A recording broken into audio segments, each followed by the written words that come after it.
Espírito Santo para transmitir, Senhor, a Tua palavra nos nossos corações. Amém. Deus te use. Glória a Deus. Meus amados, a paz do Senhor. Quem está feliz, dê um glória a Deus. Quem vai morar no céu, dê um aleluia. Glória a Deus. João, capítulo de número 9. O Evangelho de João, capítulo de número 9. Nós vamos ler até o versículo de número 7. Evangelho de João, capítulo de número 9. Vamos ler até o versículo de número 7. Desde já atribuímos a Deus a honra, a glória, o louvor e a adoração. Eu quero, antes de ministrar a palavra de Deus, convidar o seu corpo, a sua alma e o seu espírito para estar aqui nessa noite junto conosco, para bendizermos e exaltarmos ao nome do Senhor Jesus. Eu queria que você se desligasse dos momentos difíceis que você passou no dia de hoje, ou dos momentos difíceis que você tem passado na sua vida.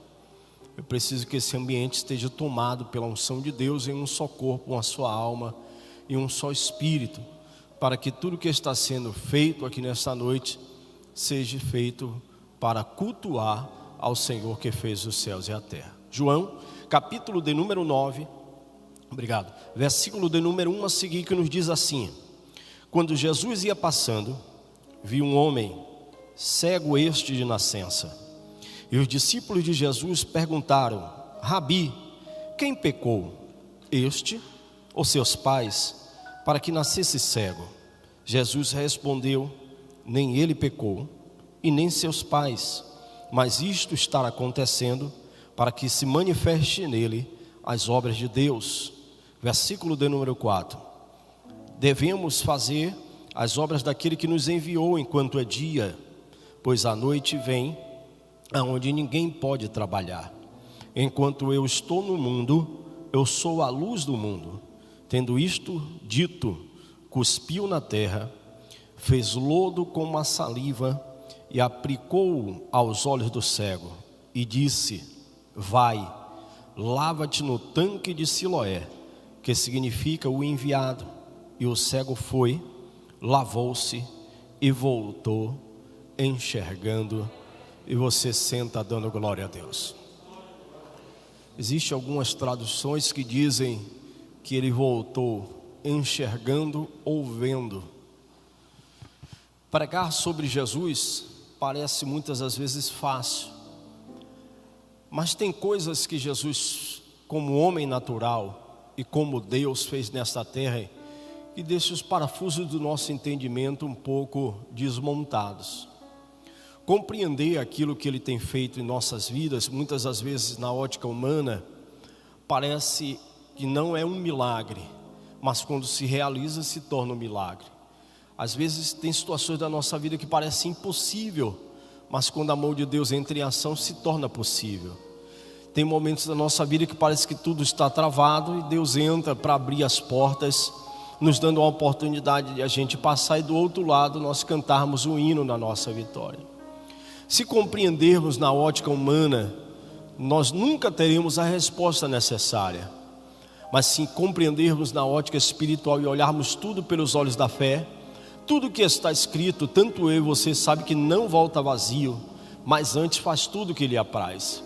Nenhuma das palavras que Jesus determinou ao meu coração ou ao seu coração até hoje caiu por terra. Todas elas têm se cumprido. O que depende é a conotação do tempo em que eu e você espera. Algumas coisas acontecem da noite para o dia como se fosse um passe de mágica. Outras acontecem em termos de semana, outras acontecem em termos de meses. Algumas irão esperar durante anos, mas passará o céu e a terra, mas as palavras de Deus nunca hão de passar. Então eu aprendo uma coisa: aquele que me fez a promessa é poderoso para cumprir com a sua palavra. Cristo não é demagogo, Cristo não é um político, Cristo não foi feito por Gepeto, porque Ele não é um Pinóquio, porque toda a sua palavra consiste em verdade. Ninguém pode ir além da verdade a não ser pela própria verdade. E a grande expressão do apóstolo João é mostrar para mim e para você a deidade de Cristo e o seu amor incondicional. Pare para pensar comigo.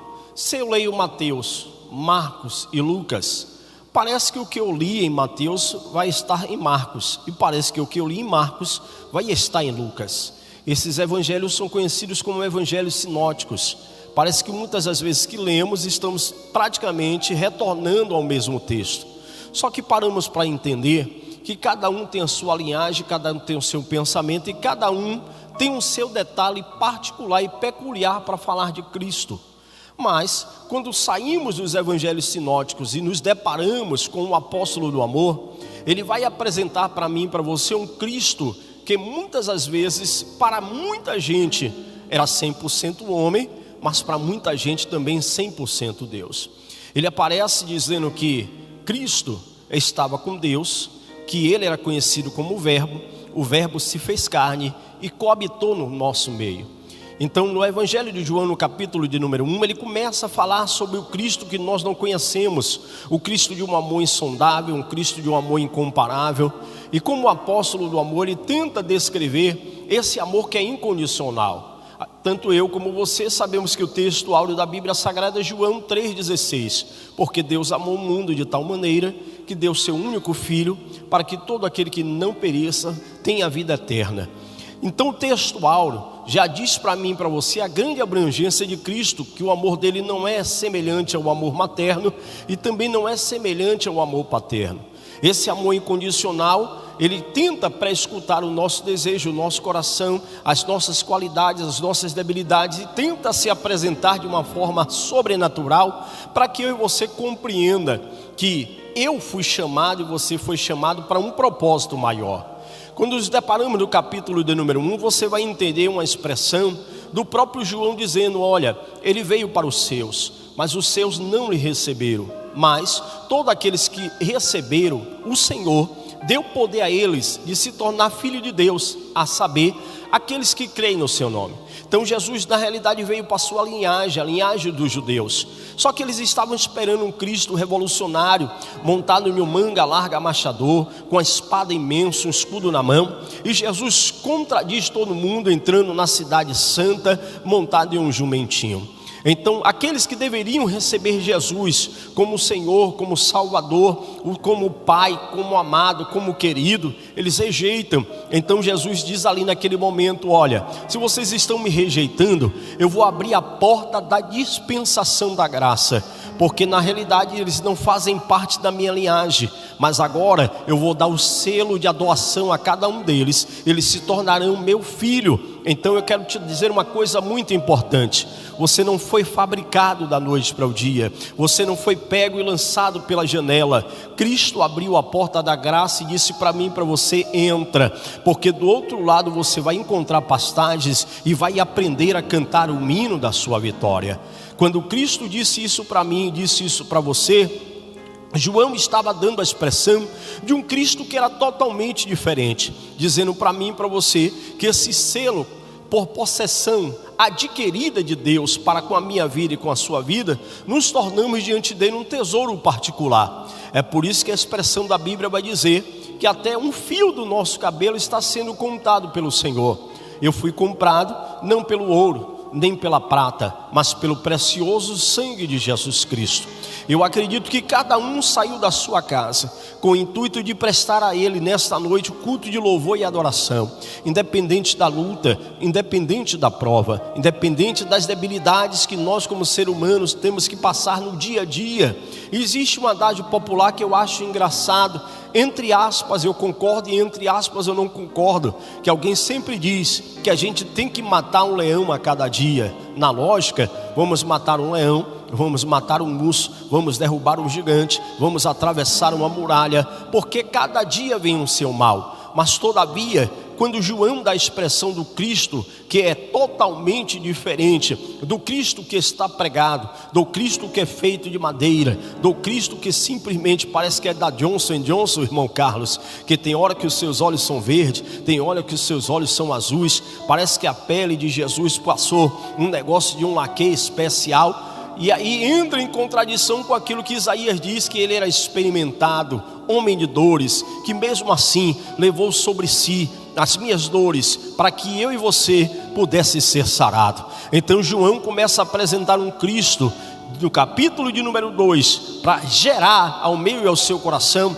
um poder inabalável pela fé. Porque quando ele é convidado, no capítulo de número 2, para participar de uma festa, de um casamento em Caná da Galileia, parecia que automaticamente tudo estava bom. O texto sagrado vai dizer que o principal da festa termina, que é o vinho, e todo mundo agoniado vai em cima do mestre-sala, ao ponto da mãe de Jesus observar tudo e ir em cima do próprio Jesus, dizendo: olha, o mestre não percebeu que o vinho da festa acabou. Vinho naquela época representava alegria, prosperidade ao casamento. Jesus vai dizer para ela: mulher, que tenho eu contigo? Se ainda não é chegado a minha hora.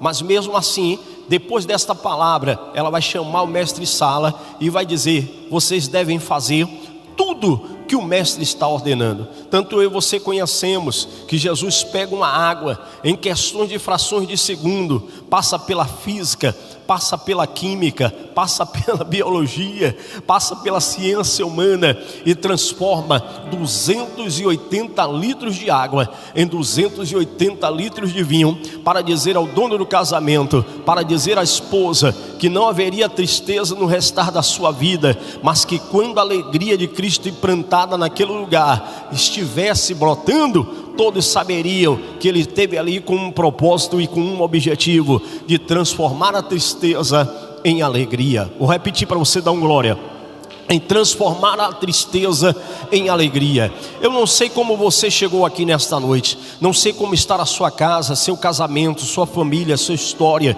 não sei como está o seu emprego, seus desígnios, seus negócios, mas uma coisa eu tenho de Deus para te falar: não deixe a tristeza tomar conta do teu coração, porque no momento em que a tristeza tende a tomar conta, a Bíblia diz que a alegria chega, e até a tristeza tem que entender que ela tem que abraçar a alegria. Quando Cristo chega, Ele chega para solucionar tudo aquilo que nós precisamos. Todos nós sabemos que quando Jesus entra, Ele entra para mudar a história da medicina, Ele entra para mudar a história do ser humano. Aquele que estava um dia à margem da sociedade, aquele que não tinha legalidade alguma com o ser humano, Ele muda corpo, muda alma, muda espírito, e neste mudar, o seu amor é embutido nas tábuas do nosso coração. É por isso que o apóstolo Paulo vai escrever para a igreja de Roma, dizendo que o amor de Deus é derramado em nossos corações pelo Espírito Santo que nos foi concedido. Então, se você está aqui nessa noite e tem motivos de adorar o Senhor, aproveite enquanto você está vivo. O adore porque Ele é bom, o adore porque Ele é o Senhor, adore porque o livramento já aconteceu, adore porque o laço quebrou, adore porque você escapou, adore porque Deus não deve nada para ninguém. Então o texto sagrado vai dizer que Jesus transforma aquela água em vinho, para mostrar ao casamento que ele chegou na hora certa. É por isso que existe um ditado pentecostal, que Jesus não chega atrasado, Jesus não chega adiantado, Jesus só chega na hora. Jesus só chega na hora certa. Então, no momento mais peculiar da sua vida, quando você perceber que tudo está travado, Jesus vai chegar para abrir essa porta. Quando você perceber que tudo está cercado, você vai gritar como Geazi gritou: maior são os que estão conosco do que o que está no mundo. Quando o gigante aparecer, Deus vai fazer como fez com Davi, vai dar uma força naquela funda para você derrubar o gigante e cantar o hino da sua vitória. Deixa eu te dar um recado aqui nessa noite: não é a tribulação, não é a luta, não é a angústia, não é a perseguição, não são anjos, não são principados, não são domínios, não são orixás, não são magdais, que vai transformar o curso da sua espiritual, mas é o amor de Cristo que nos constrange, que está sendo derramado aqui nessa noite, em favor da minha vida e em favor da tua vida. Então João abre o leque do seu coração para dizer que Jesus tem esse amor incondicional. Sabendo da sua fama, Nicodemos, no capítulo de número 3, porque era doutor da lei, um dos principais da sinagoga, ele não queria que Jesus entrasse na sua casa de manhã, não queria que Jesus entrasse na sua casa à tarde, não queria que Jesus entrasse na sua casa à noite. Então manda dizer a Jesus: o Senhor pode chegar lá por volta de 2 horas, 3 horas da manhã, para a gente bater um papo? Jesus vai dizer para ele: eu vou na sua casa. Quando Jesus chega na casa de Nicodemos, Nicodemos abre o seu coração e disse: mestre, ninguém é enviado ou conhecido de Deus se os sinais que estão aparecendo não provêm do céu. Quero te pedir, fazer um pedido, por favor, me fale das coisas que estão no céu, porque para mim deve ser maravilhosa. Jesus vai olhar para Nicodemos e vai dizer: Nicodemos, necessário vos é nascer de novo. Parece que Nicodemos passou ali na rótula do Juliano, tomou uma tarja preta, porque desmontou os parafusos da sua cabeça. Imagine um doutor da lei, um mestre no Torá sagrado, o homem que conhecia os Pentateucos, ouvir isto de Jesus. Como homem natural, quem está me ouvindo diga amém.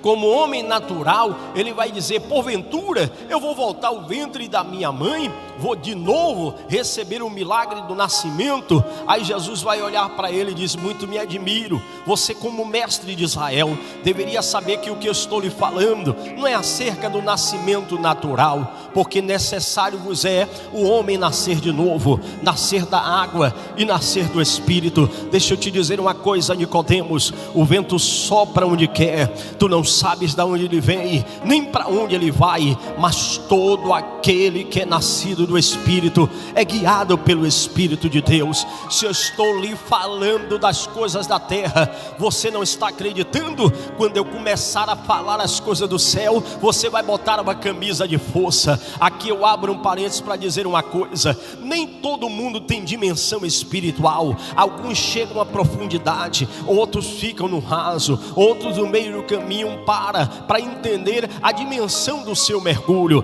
Quando você entrar nesta casa e guardar o teu pé, aprenda uma coisa: o céu vai se abrir em favor da minha e tua vida, porque o Espírito de Deus vai soprar aqui nessa noite, e você não sabe qual é a direção dele, mas tem pessoas que conhecem pelo arrepio, pelo glória, pelo aleluia. Tem outros que não se contêm, vão de um lado, vão do outro. Alguns são mais pacatos, conseguem levantar a sua mão.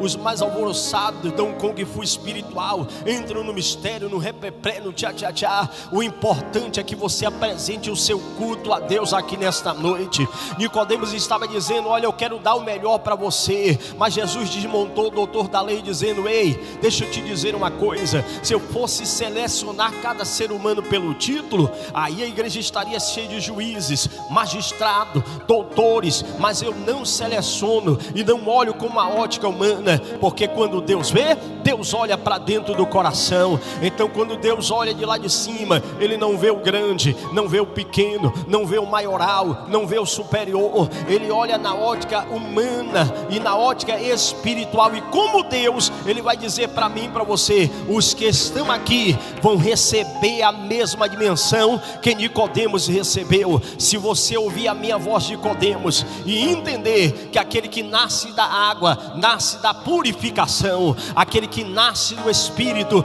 nasce da redenção. Jesus estava dizendo a Nicodemos: quer conhecer a verdade? Abra o seu corpo, abra a sua alma, abra o seu espírito, porque quando a minha palavra entrar, vai lavar, purificar, restaurar, redimir e levantar. Vou repetir para você preparar o melhor glória para Jesus. A água do Espírito Santo estará aqui nesta noite sobre este tabernáculo, e Deus está dizendo que vai purificar, vai lavar, redimir, transformar e nos purificar, porque a Bíblia Sagrada é bem clara em dizer: aquele que anda na luz, como na luz ele está, tem comunhão um com os outros, e o sangue de Jesus Cristo nos purifica de todo pecado. Então levante aqui a sua mão ao céu, se você nesta noite tem um motivo de louvor, se nesta noite você tem um motivo de gratidão, pois eu vejo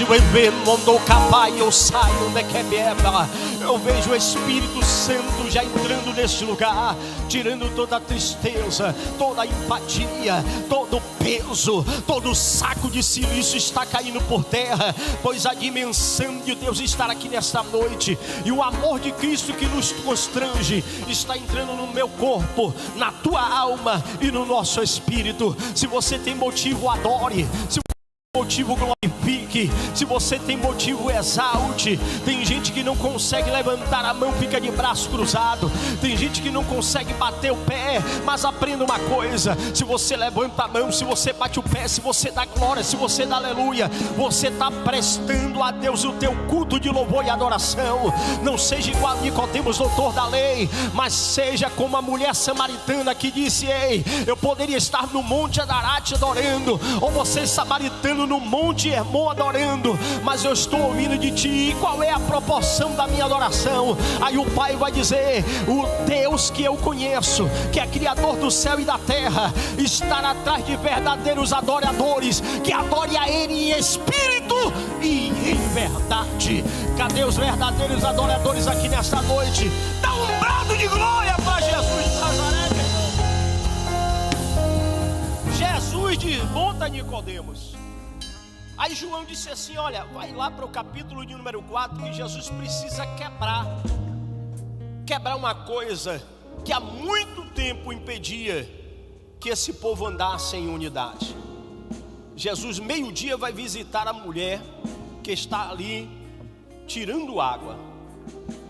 A Bíblia chega a dizer para mim e para você que Jesus abre a cortina e revela os desígnios e segredos do coração daquela mulher.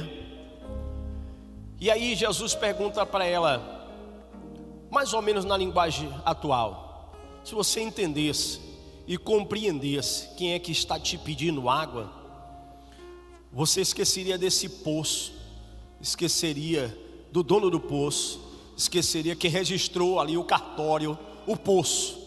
Mas você entenderia que eu sou antes do poço, antes do dono do poço, e sou dono de uma água que, se eu der, ninguém vai ter sede.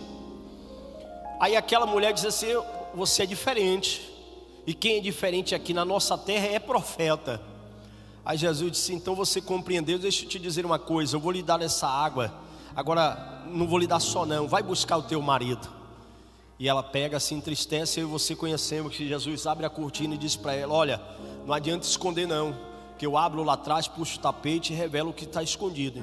E ela disse: olha, na realidade eu não tenho marido. Jesus disse: eu sei que você não tem, porque você já teve 5 e o que você tem não é seu.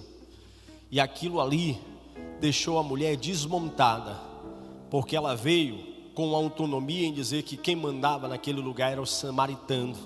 E um judeu vai confrontar ela dizendo: ei, adoração não é na sua terra, adoração também é na minha terra.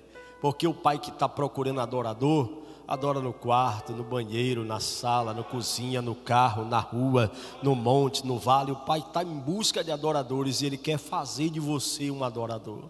Aí Jesus quebra o paradigma em que judeus e samaritanos não poderiam ser unidos. E o mais interessante é que João descreve que esse amor incondicional fez daquela mulher uma missionária, porque ela sai para pregar o evangelho. E o amor incondicional de Cristo vai para o capítulo de número 5. Jesus visita um lugar onde tem 5 andares: coxos, paralíticos, mansos, reciclados, e um homem que 38 anos está ali esperando o movimento das águas. Eu li o livro de Max Lucado, que eu achei interessante a expressão quando ele diz assim: olha, tinha gente que o terreno não era como esse, era barro e terra. Quando alguém saía correndo, a pedrinha saía, batia no poço, caía e agitava a água, e todo mundo saía correndo para se atirar, porque pensava que o anjo tinha agitado as águas e recebia um milagre. e muita gente pulava e não recebia. Agora imagine aquele homem, 38 anos, tomando chuva, tomando sol, fazendo as suas necessidades no mesmo lugar, precisando de ajuda de A, de ajuda de B. Jesus chega para ele e pergunta: você quer ser curado? Ele não conhece quem é Jesus, porque se ele conhecesse, ele dizia automaticamente: quero. O coração dele estava tão voluntário em receber uma bengala amiga, que ele vai dizer: olha, eu sei que a água, ela agita, o anjo desce, mas ninguém aqui se movimenta para me ajudar, porque antes de eu chegar lá, alguém chega para receber o milagre primeiro do que eu. Jesus, vendo aquela situação de luta, de prova, de angústia, de dor, vai dizer para ele: faz o seguinte, enrola aí a sua esteira, uma esteira dessa que a gente bota na praia, enrola ela, bota aqui no seu ombro, sai andando, vai cantar o hino da vitória, porque o dia de você cantar é hoje.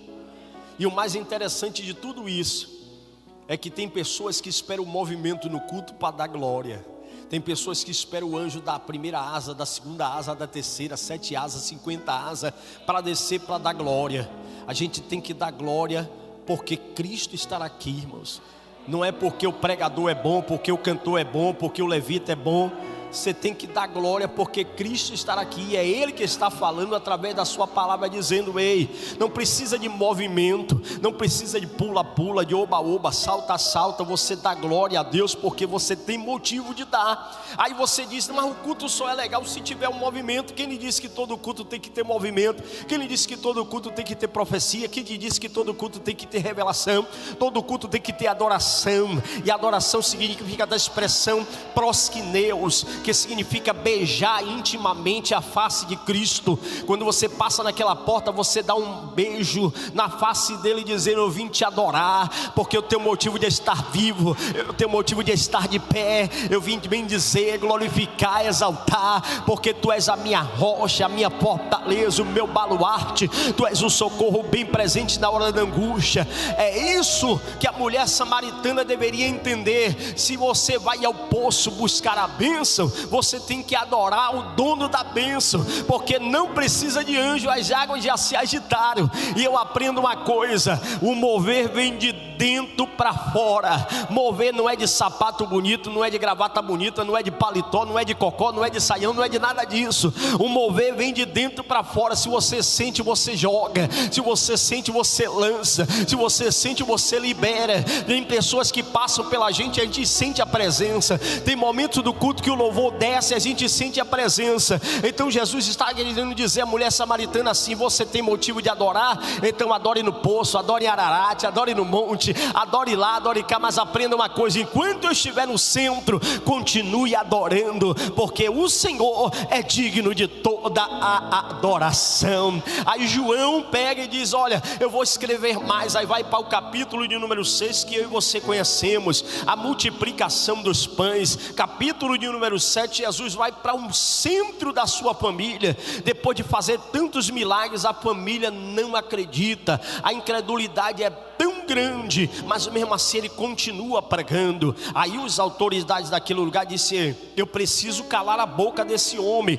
Preparou quaternos de soldado e disse: vai em direção a ele para prender esse homem, traga aqui, porque esta palavra já está tomando conta de Roma. Quando os soldados chegam lá para prender Jesus, o texto sagrado vai dizer que eles param. E quando eles começam a parar, eles ouvem Jesus falar. Então toda aquela ação para prender Jesus é desmontada. Aí de repente eles retornam. Os principais da sinagoga e as autoridades perguntam: por que vocês não prenderam o mestre? Aí os soldados vão abrir a boca e vai dizer: como é que nós vamos prender um homem daquele? Eu nunca vi em toda a minha vida alguém falar como ele. Então o texto sagrado vai dizer mais ou menos assim: eles pararam para ouvir o evangelho. A voz de Jesus, que é mansa e suave, entrou. E foi o que eles fizeram? Esse jugo de peso, essa corrente que os prendia, os libertou, ao ponto das autoridades dizer: vocês entraram agora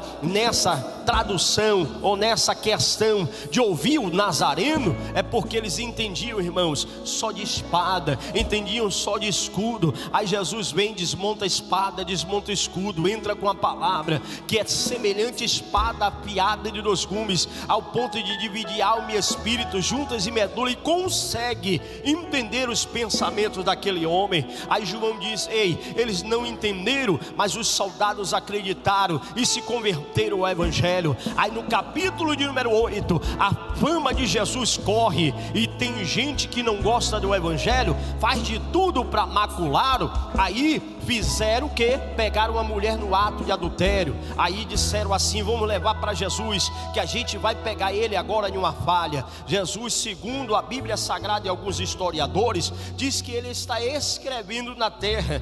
Quem está escrevendo na terra? O texto não diz o que está escrevendo. Alguns historiadores dizem que Jesus já está antecipando, escrevendo o pecado daqueles que iam trazer a mulher. E o texto sagrado vai dizer que eles dizem assim: olha, mestre, segundo a lei de Moisés, esta mulher foi pega em ato de adultério, e está escrito que ela deve ser apedrejada.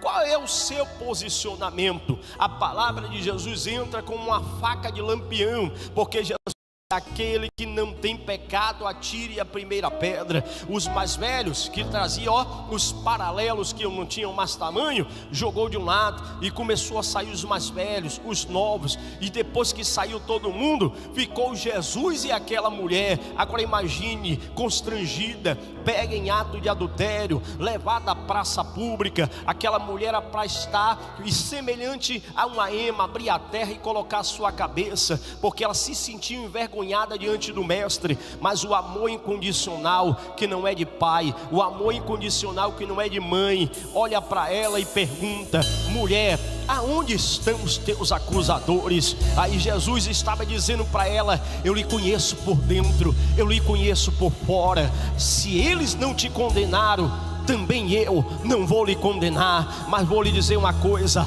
vá e não peques mais. Para você compreender esse amor, você tem que ter o Espírito Santo, porque para você amar, irmãos, se não tiver o amor, nesse mundo que nós estamos vivendo, que é materialista e capitalista, é muito difícil. Mas o amor de Deus está sendo derramado aqui nesta noite. A graça de Cristo está sendo derramada aqui nesta noite, porque o amor de Deus, Ele consegue nos constranger. Aí nós vamos aqui para o capítulo de número 9, Osiel. Imagine, o homem cego de nascença. Segundo Eusébio de Cesareia, disse que ele não tinha um globo ocular. Imagine, Jesus pega e vê todo aquele povo enchendo o saco em murmuração, porque Jesus vai dizer: eu sou a luz do mundo, aquele que me segue não andará em trevas, porque quando eu chego na obscuridade, tudo tem que clarear. Jesus está usando um texto de Isaías dizendo: olha, no meio do caminho uma luz gerou no meio do túnel, porque aquele que vai ser gerado da geração de Jessé trará a luz e a esperança a esta nação. Jesus estava usando este texto quando ele disse: eu sou a luz do mundo, quem me segue não andará em trevas. Jesus está dizendo mais ou menos o seguinte: humanamente falando, ele é cego, está escuro na questão da ótica ocular, humana falando, porque Jesus vai ouvir dos discípulos mais ou menos isso assim: mestre, eu sei que o Senhor teve compaixão dele, mas quem pecou? Foi o pai dele ou foi a mãe dele, para que ele nascesse desta forma? Aí nós vamos para Êxodo capítulo de número 20,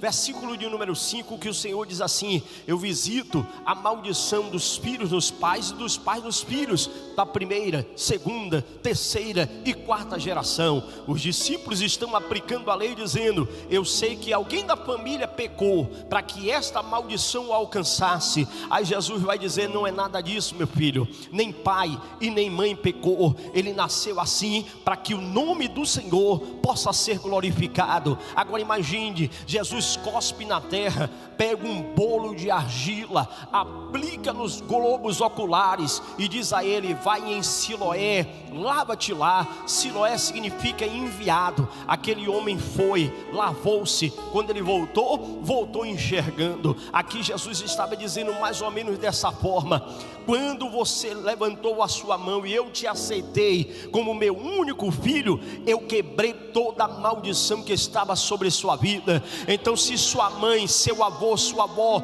ou qualquer um parente seu que mexia com guias, com orixás, com obras ruins, contrárias. Jesus estava dizendo: quando o meu sangue entrou, quando eu selei você com meu espírito, eu quebrei maldição da primeira, segunda, terceira e quarta geração. Se você peca hoje, o sangue de Jesus lhe garante a vitória. Se alguma coisa lhe acontece, não é porque o teu pai, teu avô pecou. As coisas estão acontecendo para que o nome de Jesus seja glorificado. Deixa eu te dizer uma coisa. Paulo vai escrever para Gálatas dizendo: ele se pendurou no madeiro, pegou a cédula de acusação, cravou na cruz do Calvário, chamou os principados e as potestades e disse: o que era acusação contra ele, o que era acusação contra ela, eu rasgo, colo na cruz, porque eu estou me fazendo maldição, para que cumpra nele Deuteronômio capítulo de número 10, 11, 12, 13, 14, 15, 16, 17, 18. Eu vou lançar as bênçãos de Abraão sobre ele. Te proponho hoje a bênção e a maldição como Deus. Eu digo a vocês: escolham a bênção, porque bendito serás no campo, bendito serás tua casa, tua amassadeira, bendito serás o teu fruto. Então levante aqui a sua mão ao céu, porque Jesus está dizendo que nenhuma maldição vai alcançar a tua casa. Quem manda na tua casa não é tranca-rua, não é Maria Padilha, não é sete facadas. Quem dá a palavra final é Jesus de Nazaré. E nessa noite eu ouço os grilhões se rompendo, as cadeias sendo quebradas, e você cantando o hino da sua vitória, meu irmão. Jesus estava dizendo: vai, lava-te, venha, porque agora você vai enxergar, porque quem estava nas trevas não consegue ver a luz. A primeira coisa que eu aprendo aqui é que nenhuma palavra de maldição tem poder sobre a vida do crente. Você deu um glória meio xoxo, irmão. Nenhuma palavra de maldição tem poder sobre a vida do crente. Digam amém. Me prove, te provo. Tem gente que diz assim: ó, você não vai crescer. Tem gente que diz assim: ó, você não vai para lugar nenhum.